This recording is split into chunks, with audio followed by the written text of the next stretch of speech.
Em meados de alguns anos, lá estava eu, um jovem inocente vagando internet afora, quando me deparei com o desenho das meninas pedra que luta. E meu Deus, tem CGI extremamente chato. A única coisa que eu real gostei na época foi a Foz. E fora isso, era tudo muito ruim. Aí agora, uns 4 ou 5 dias atrás, eu pensei, pô, vou reler Hoseki. Todo mundo fala muito bem, não é possível que só eu não goste. E, sobre o meu eu de 13 anos, eu só queria poder dar um tapão nele. Tá, mas aqui se é justificável, porque naquela época eu ainda não conseguia ter essa percepção de mensagem por trás. E é por isso que ficou tão chato. E agora que eu tive contato com o mangá, eu só apreciei mais e mais tudo que eu vi. E conforme eu ia lendo, os estados do anime iam aparecendo na minha cabeça e eu ficava cada vez mais, meu Deus, isso é incrível. Então, antes de eu começar, só avisando que eu vou falar exclusivamente do mangá, então pra quem ainda não leu, vai ler, tá? Porque tem spoiler. Depois você volta aqui e vê. Com o aviso dado, eu quero começar enfasando, né, o quão bem o autor conseguiu trabalhar com a narrativa. O mangá tem, pra mim, a narrativa perfeita, que é aquela em que a gente começa sem saber de nada e aos poucos a gente vai descobrindo o que acontece ao nosso redor. E junto com as personagens, vale dizer. Em nenhum momento a gente sabe mais que elas. Tá, quando uma metade vai pra lua, as outras não sabem, mas vocês entenderam o que eu quis dizer. Embora Hoseki use o conceito de uma galerinha sendo atacada por criaturas misteriosas, aparentemente sem motivo, que a gente já tá bem familiarizado com isso aí, viu? A forma como o mangá executa essa proposta é a melhor que eu já vi, apenas. O enredo fica jogando lunários cada vez mais complicados de se combater, propositalmente para que as gems sintam a dor, a culpa por serem fracas demais. Elas constantemente se sacrificam para que elas sejam levadas no lugar das outras. E como só tem 28 delas, isso acaba pesando mais para quem fica. E é justamente nisso que o enredo foca. Hoseki no Kuni não é uma história sobre como as gems vão conseguir derrotar os lunários. É sobre lidar com o fato de perder uma parte de si mesmo. Elas acabam perdendo partes do corpo nas lutas, como também perdem semelhantes. E como a gente já viu, ainda que existam algumas limitações, mas ainda elas conseguem colocar partes do corpo uma das outras. Então, mesmo que...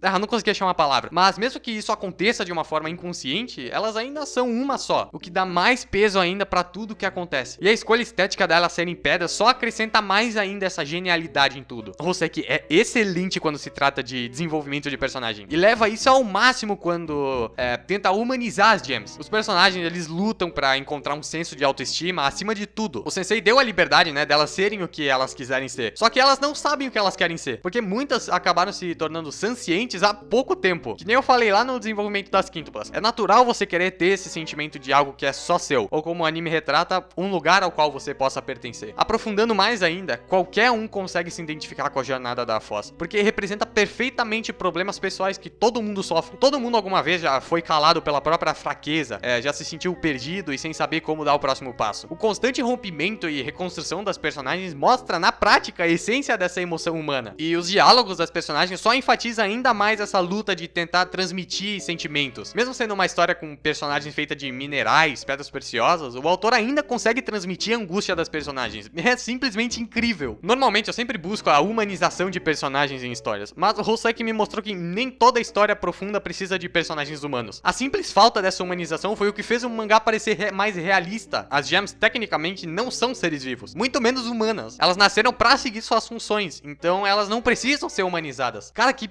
perfeito, meu Deus. Novamente citando, eu amo a forma como a culpa é utilizada. Elas quebrando fisicamente simbolizam a culpa por não terem sido capazes de salvar umas às outras. E uma culpa que a Foz carrega desde o início. E só a ideia das joias querendo encontrar um valor real de si mesmas já é muito bom. E de novo, por elas serem pedras, o contraste do interior com o exterior é excepcional. Por fora elas são lindas, brilhantes, extravagantes, mas por dentro é escuro, um mar de incertezas, o que acarreta em muito dos acontecimentos, porque são coisas que a Foz não lida muito bem. Além do desenvolvimento mental, ela também passa por um desenvolvimento físico, que é representado pelas pernas diferentes, mudar de altura, trocar os braços por uma liga de ouro e até trocar de cabeça. Ela passa por diversos traumas que vão mudando ela gradativamente, o que piora cada vez mais o estado mental dela. E quando ela chega na lua e descobre todos os segredos, é onde ela não liga mais pra nada, se tornando essa coisa aí sem vida. Cara, olha que incrível. A gente foi de uma personagem sem um propósito pra viver, até ela ter funções importantes entre as gems, pra depois ela perder todo o desenvolvimento que ela teve. Cara, esse foi o ápice da personagem e um dos melhores de qualquer outra obra. O que aconteceu com a Foz, eu não vi em nenhum outro lugar. Mas não é só a Foz, as outras personagens brilham também. Entendeu a piada? Porque brilham, né? Que são joias.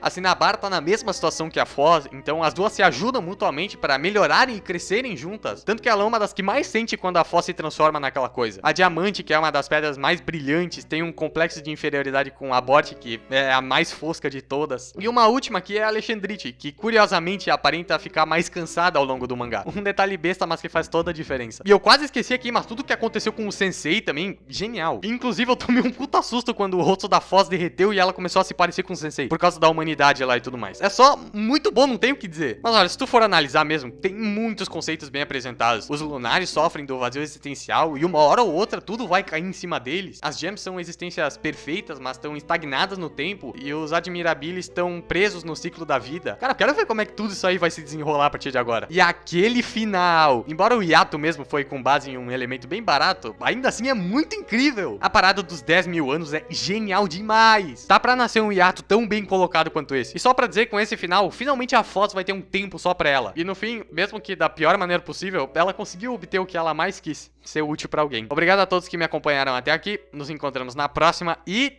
tchau!